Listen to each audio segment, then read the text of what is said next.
militer, terima kasih telah menerima kami dan menyambut kedatangan kami sangat dengan sedemikian baik ini. Izinkan kami pada kesempatan ini menanyakan perihal soal kode etik Kejaksaan Agung dalam bidang ini, mungkin Jaksa Agung Muda Pidana Militer yang berkaitan kode etik dan mungkin seputar profesi di dalam lembaga Jaksa Agung Muda Pidana Militer ini. Iya. Kejaksaan Agung itu tahun 2021 ada dibentuk struktur baru yang namanya Jaksa Agung Muda Pidana Militer, termasuk di Kejaksaan Tinggi. Dari 34 Kejaksaan Tinggi itu ada 20 Kejaksaan Tinggi yang yang diisi asisten pidana militer.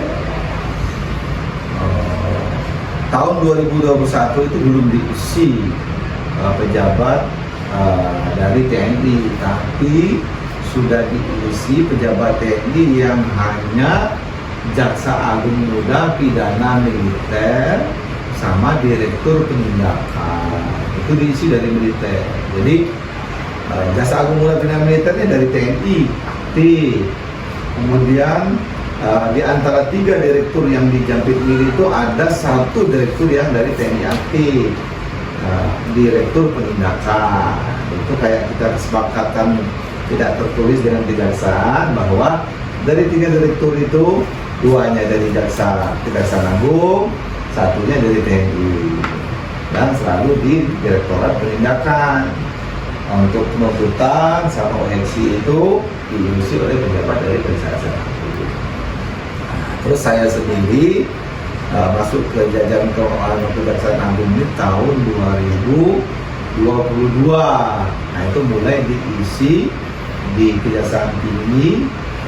Dari 20 Kejaksaan Tinggi itu diisi yang namanya Asisten Bidang Pidana Militer. Diisilah di 20 Kejati yang ada auditor militer atau auditor militer tinggi, kan itu. Jadi saya menjabat di Sumsel itu hampir 2,5 tahun, jadi hampir 2 tahun 6 bulan. Kemudian Februari kemarin saya geser ke sini menjadi Kasubdit Koordinasi Penuntutan. Jadi di sini ini di bawah direktur itu ada 2 kasubdit. Ada Kasubdit kalau di penindakan itu ada Kasubdit Penindakan, ada Kasubdit Koordinasi Penindakan, itu dijabat oleh TNI. Kalau di penuntutan ada Kasubdit Penuntutan dijabat oleh Jaksa, ada Kasubdit Koordinasi Penuntutan dijabat oleh TNI.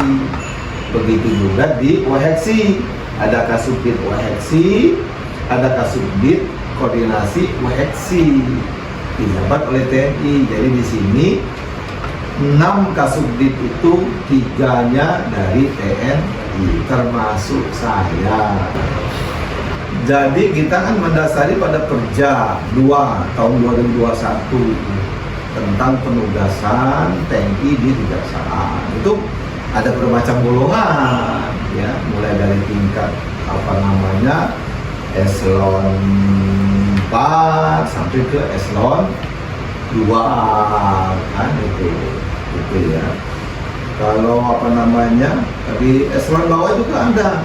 Contoh di bagian pengamanan dan pengawalan itu jabatannya letkol, ada di situ. Untuk yang di Jampit Mil sendiri, kalau untuk Jampit Mil itu kalau di TNI itu prajurit TNI pangkatnya bintang 2, dan di sini bintang 3 sih eselonnya, bintang 3 kalau di sini.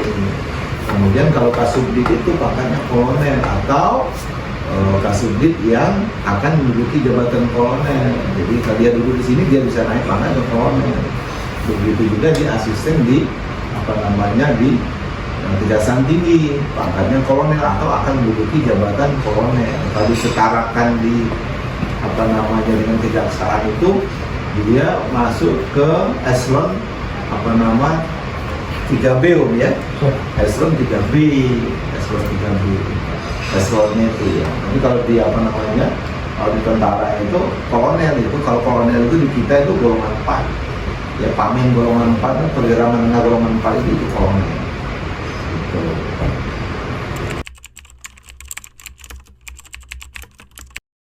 Kalau kode etiknya banyak tersebar, misalnya ada sumpah prajurit, ada 8 wajib TNI, di situ itu sudah masuk kode etik sebenarnya. Tapi untuk yang apa namanya, yang rumahnya betul kode etik itu adalah hukum disiplin prajurit. Hukum disiplin prajurit itu seperti apa namanya? Saya bilang tong sampah. Tong sampah itu artinya pelanggaran apapun yang bukan tindak pidana itu masuknya ke hukum disiplin. Misal saya melintas di sini, misalnya ya, saya nggak pernah apel pagi di sini. Yang saya langgar kan aturan kejaksaan kan, itu berlaku di kita hukum disiplin. Berarti kita nggak apel pagi, kan itu kita bisa dijatuhkan hukuman disiplin. Nah itu kode etiknya disiplin. Hukuman disiplin tentara itu diatur di undang-undang, bukan diatur di apa nama Kepres, bukan diatur di undang-undang. Karena apa? Karena hukuman di tentara, hukuman disiplin itu ada penahanan. Ada penahanan, ada teguran, ada penahanan ringan, paling lama 14 hari, ada penahanan berat paling lama 21 hari. Di sel itu. Makanya dia tuangkan dalam undang-undang. Kita ada kode etik, ada aturan. Kemana kita melangkah, aturan itu berlaku dengan kita. Saya nggak apel. Atau kalau di kejaksaan di sini harus pakai seragam, kita nggak pakai seragam, kita kena hukum disiplin.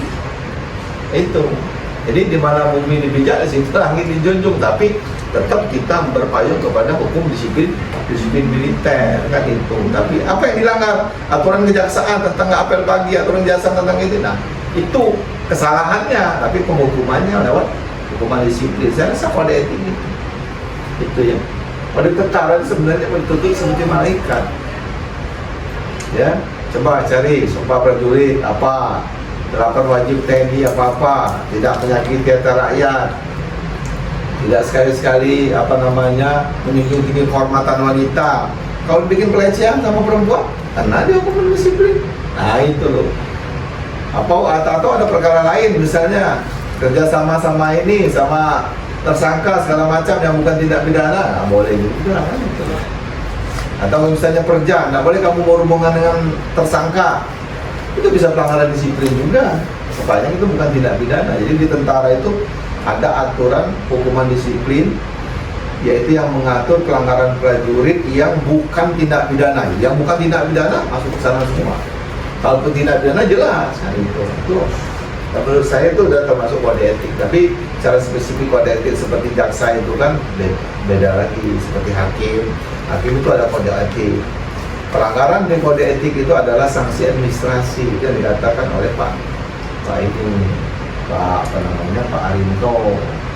Nah, di kita juga seperti itu, ada di hukuman kan itu.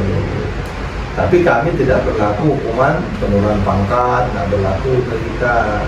Kita hanya hukuman disiplin itu ada 3 aja hukumannya: teguran, penahanan ringan, penahanan berat. Itu baru kita sampai dengan pemecatan.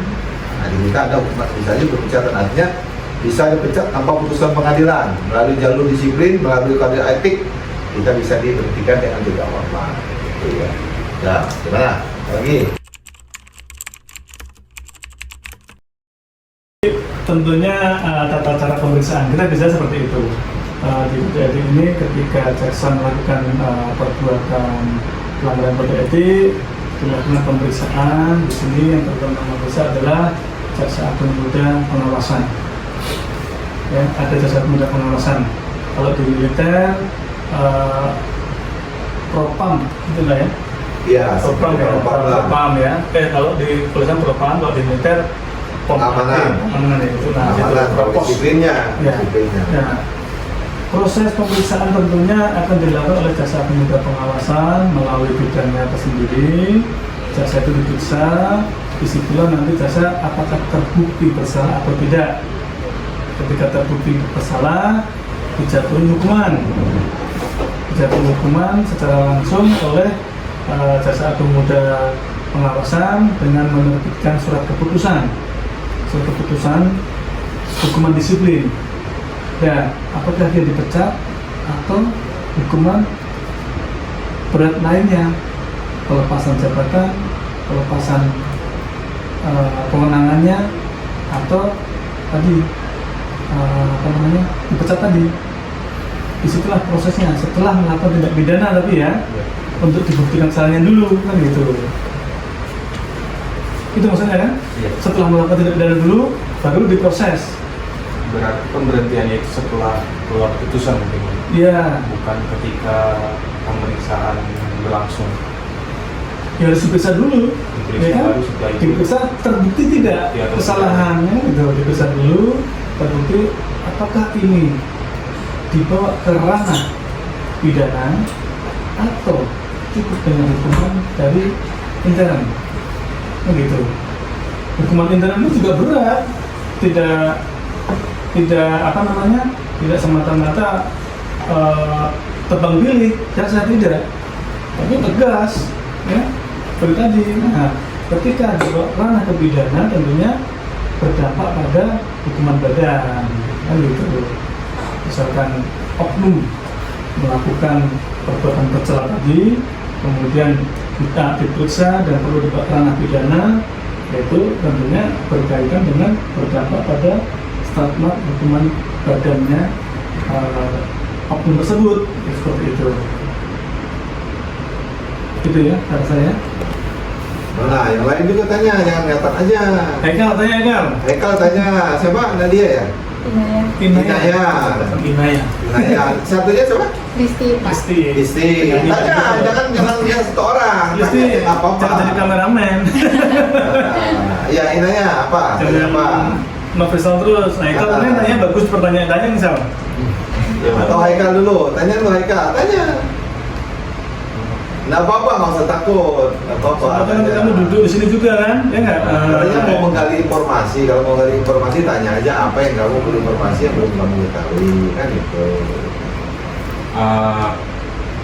Mungkin Bapak menangani pidana militer ya. Nah, apa sih salah satu pidana militer yang paling sering Bapak tangani mungkin? Jadi kita harus kembali ke posisi kita dulu, ya kan? Posisi kita di PP itu penanganan perkara koneksitas. Apa itu perkara koneksitas? Nanti cari di Kitab Undang-Undang Hukum Acara Pidana tahun 881, atau cari di Kitab Undang-Undang Hukum Pidana Militer Undang-Undang Nomor 31 tahun 97 itu koneksitas. Nah itu jadi salah satu tugas kita penanganan perkara koneksitas. Perkara koneksitas itu apa? Nah, perkara koneksitas itu perkara tindak pidana yang dilakukan oleh dua orang atau lebih, ya, yang masing-masing orang itu beda peradilannya, itu kasarnya seperti itu, berbeda lingkungan peradilannya, satu di peradilan umum, satu di peradilan militer, itu di koneksitas, koneksi berhubungan, kan itu. Haikal misalnya tentara sama siapa kamu? Noprizal, kamu tentara nama sama orang Noprizal ngeroyok atau ngeroyok si B. Nah itu kan sudah bersama-sama. Itu ada pasal 55. Kalau dalam hukum apa namanya azas-azas hukum acara pidana apa? Azas hukum pidana itu ada namanya penyertaan dan temin ya. Nah, seperti itu tugasnya. Untuk sekarang ini yang ditangani oleh Kejaksaan Agung itu hanya perkara tindak pidana korupsi yang dilakukan bersama-sama orang sipil dengan orang militer. Korupsinya macam-macam. Yang sedang ditangani sekarang itu ada korupsi tabungan wajib perumahan prajurit. Jadi prajurit itu dikasih uang oleh negara untuk ditabungkan untuk beli rumah. Nah, oleh orang-orang tertentu, oleh orang-orang yang bertanggung jawab itu disalahgunakan, dikorupsi. Akhirnya jadilah perkara. Ada sipilnya, misalnya saya tentara, misalnya di BB, saya punya duit nih, ajak pengusaha perumahan, yuk kita ini loh bikin rumah, berarti nggak bikin perumahan fiktif, atau dia beli tanahnya nggak jelas kan itu, masuklah dia Jadi tindak pidana koneksitas karena bagi perumahan. Ada juga yang di luar, misalnya kamu tentara ngutang di BRI, pakai kredit fiktif, kau pakai nama orang kredit fiktif kan itu kan? Nah, kamu kerjasama sama pegawai bank walaupun nggak memenuhi syarat dia ACC setuju, oke lanjut kan itu. Kan penyertaan, nah, itu bisa diadili di peradilan koneksitas, dalam hal ini peradilan umum. Kalau untuk di Kejaksaan Agung korupsi yang ditangani, gitu ya. Kalau tindak pidana umum tidak pernah menangani, dulu pernah ditangani, nah, tapi sekarang ini karena polisi sudah lepas dari Kementerian Pertahanan dan Keamanan, makanya polisi itu tidak terkait lagi dengan koneksitas ini, belum. Tapi di KUHP diatur, karena koneksitas itu bukan tindak pidana korupsi saja. Tindak pidana koneksitas itu semua tindak pidana, mau pencurian kayak mau apa kayak kan itu. Nah, misalnya kamu berdua nih nyuri, kan satu masuk satu nunggu di luar kan bersama-sama tuh. Nah, pencurian bisa juga jadikan koneksitas kan itu. Tuh, ya. Jadi yang sering ditangani di sini dan yang pernah ditangani di sini adalah tindak pidana korupsi. Dan peradilannya itu ada yang di peradilan militer, ada yang di peradilan. Mungkin pertanyaan yang muncul dari saya sendiri, ya, siapa tahu mungkin di antara kami berempat ada suatu saat duduk di sini. Gimana caranya seorang jaksa umum dan pidana militer menjaga netralitas dalam menangani kasus yang kasusnya ini melibatkan rekan sejawat, Pak? Rekan sejawat. Kalau netralitas itu kan pada pemilu ya, nggak berpihak. Kalau ini kan objektivitas kan itu. Kalau di hakim hakim itu apa namanya istilah hakim itu? Ya semua APH itu nggak boleh nggak boleh berpihak. Gitu. Kenapa lambang hukum itu yang perempuan pegang timbangan itu matanya itu? Apa filosofinya? Lah itu dia kan nggak pandang siapa, nggak lihat siapa gitu loh. Seharusnya seperti itu. Tapi itu kan subjektif gitu ya. Tapi sepanjang itu untuk menjaga objektivitas kan seperti itu. Harus objektif. Misalnya di sini, misalnya Jampitmil menangani para korupsi. Di sini ada expose terbuka kok antara ini loh. Siapa bersalah, siapa yang ini kan itu. Ya itu objektivitas yang nggak boleh. Kalau di faktanya ada tentara yang terlibat, ya kenapa? Ya tentara itu dihantam juga, si A, si B ya harus kena juga itu. Ya nggak boleh, memihak itu nggak boleh gitu. Itu namanya juga penyalahgunaan wewenang. Bagaimana caranya? Bukan caranya ya harus ya dia nggak boleh. Kalau memang dalam case itu ada keterlibatan A, B, C, D ya dia dinaikkan kan itu. Tergantung perannya gitu. Kalau dia terlibat melakukan tindak pidana bersama-sama, bisa.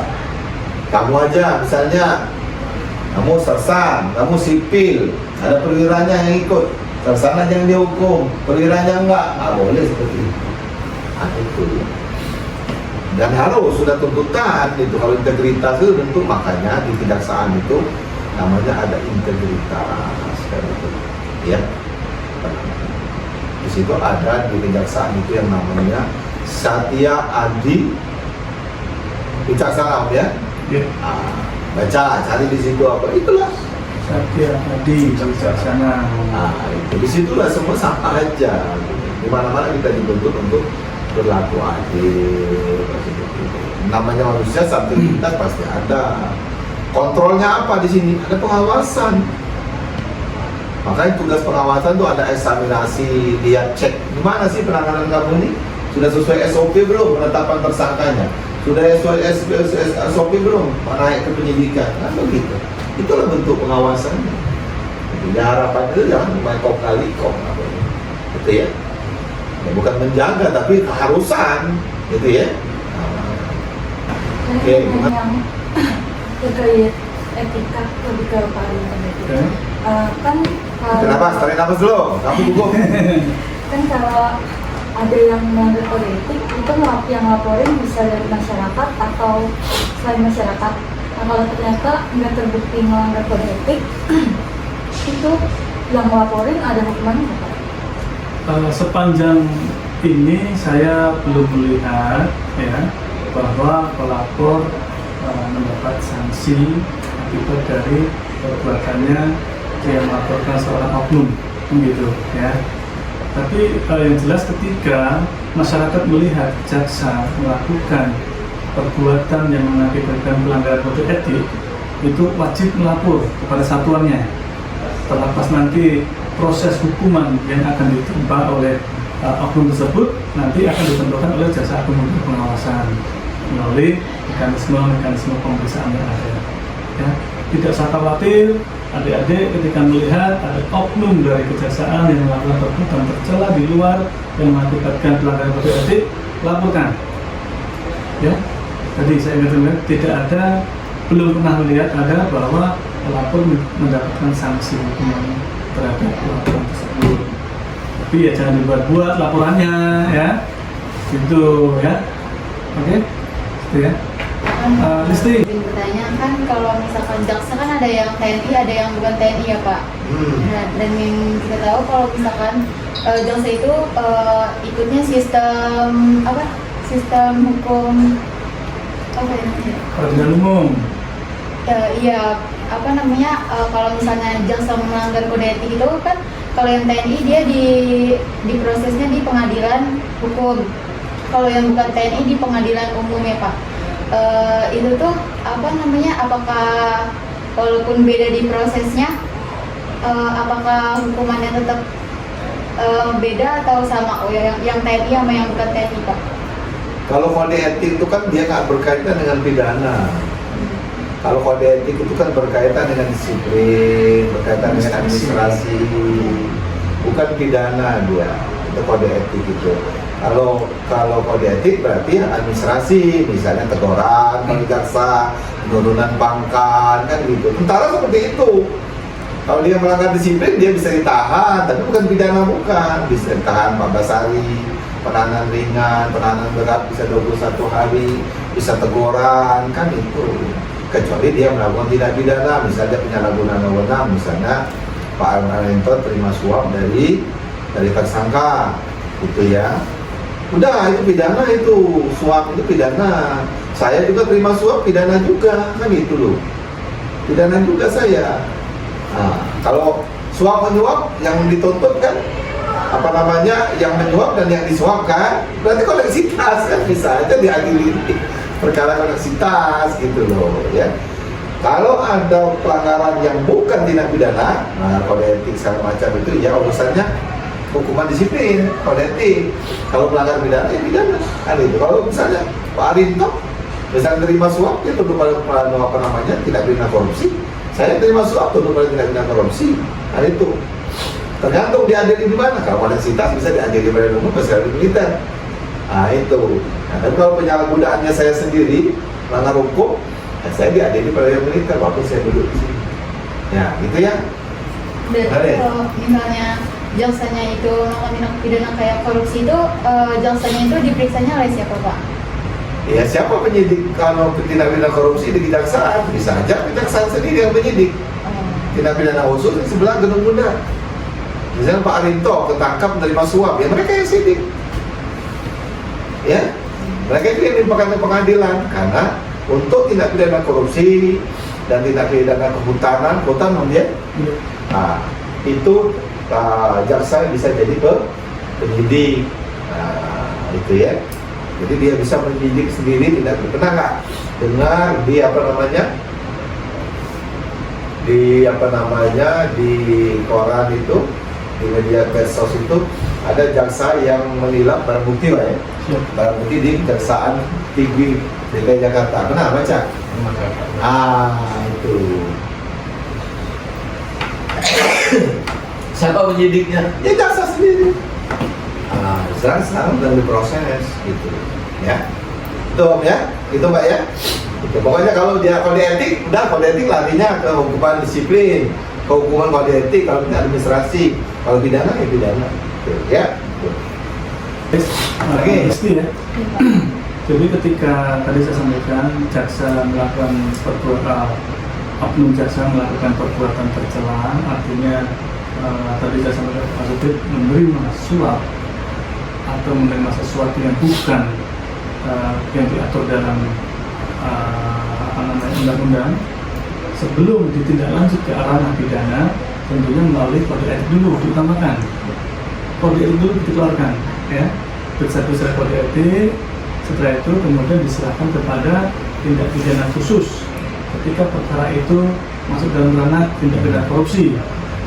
Periksa oleh tindak pidana khusus, kemudian proses itu dilimpahkan ke pengadilan tipikor. Setelah ada putusan pengadilan tipikor bahwa oknum jaksa ini terbukti melakukan tindak pidana korupsi, tentunya akan berdampak kepada proses pemecahan. Seperti itu. Ya. Oke, jelas? Haikal, apa? Tadi kan Bapak di sini bilang penahanan 14 hari atau penahanan 21 hari. Nah, itu maksudnya ditahan di lapas atau ada tempat khusus untuk? Kalau tentara itu hukuman disiplin itu ditahan di tempat penahanan militer, gitu. Tergantung dari komandan. Ditahan di ruangan ini bisa, tergantung dari komandan. Tapi pada pokoknya ditahan di sel tahanan militer, bukan di lapas, bukan. Karena misalnya di batalion itu pasti ada sel dia. Kalau di Kodim pasti ada sel.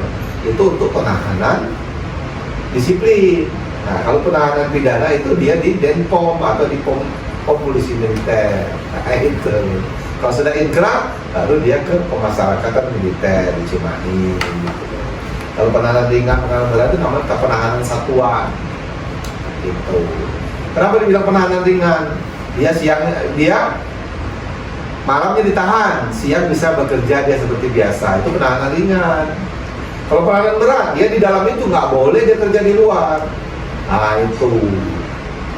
Kalau penahanan ringan boleh dia di sel, misalnya malam dia masuk sel, siang bisa bekerja dan merompot, bisa.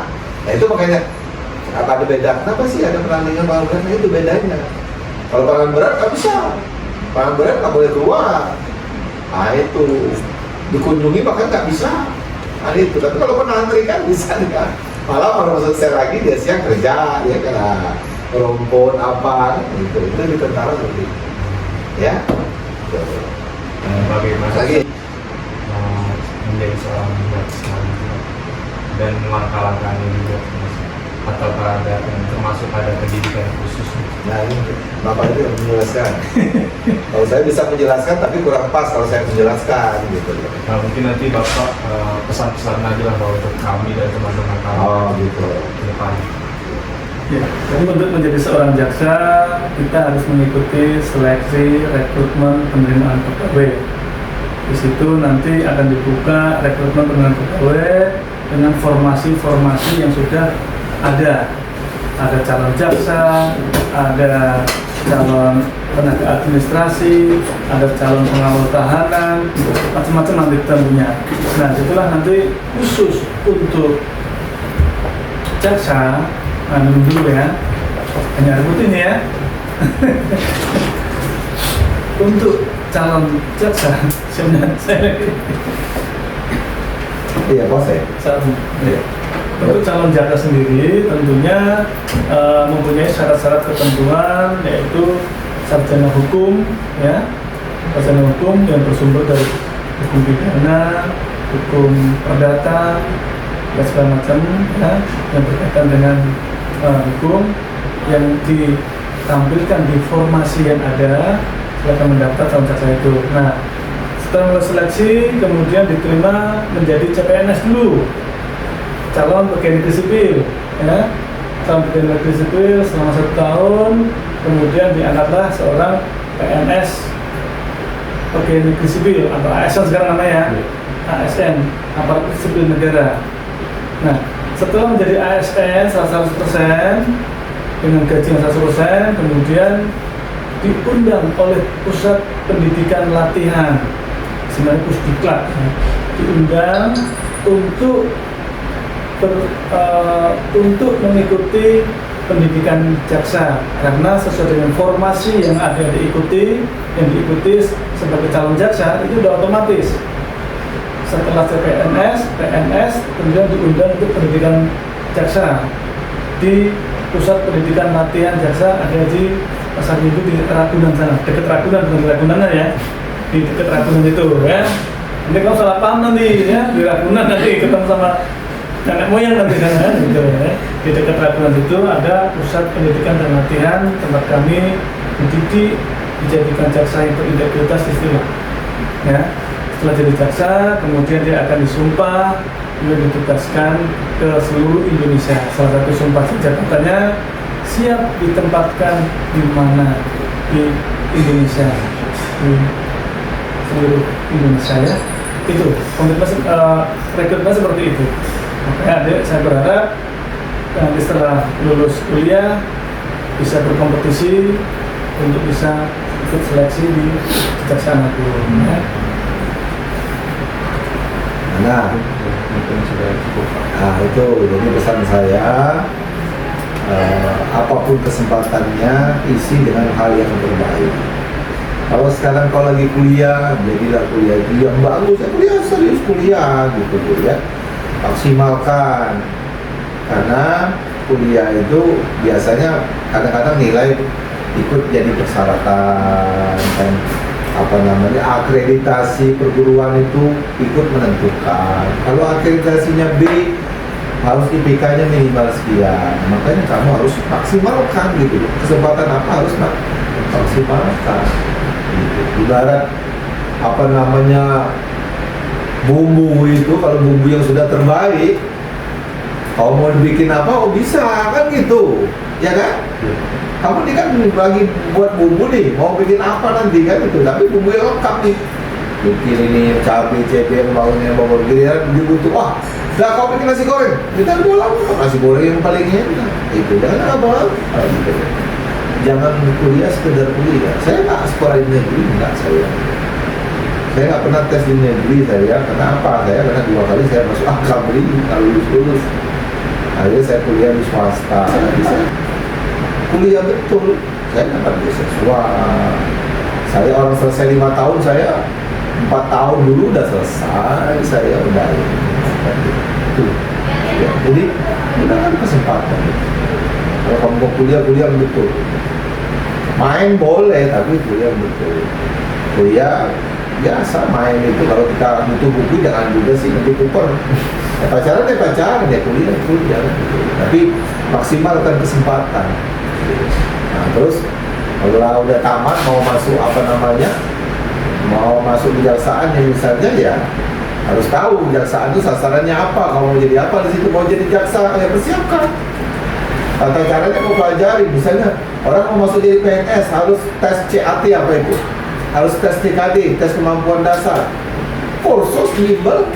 Nah, karena kalau kau nggak persiapkan diri, percuma. Jadi jangan ada kata-kata kamu setelah tamat misalnya disempat daftar. Kalau daftar yakinkan betul kau mau kemana, persiapkan betul. Makanya sekarang kau masih kuliah, jangan kau kuliah-kuliahan. Saya dulu kuliah pacaran, nonton biasa-biasa aja, kelahi. Tapi saya serius sama kuliah gitu. Ya. Jadi maksimal. Kok berapa IPK sekian Pak masuk, walaupun saya swasta gitu. Apalagi kamu akreditasinya udah A kan, IPK-nya tinggikan lagi gitu. Tapi dibandingkan dengan ilmu gitu ya. Ya, jadi itu pesan dari saya. Ya, apapun kau mau kemana, tapi lakukan maksimal, lakukan dengan serius.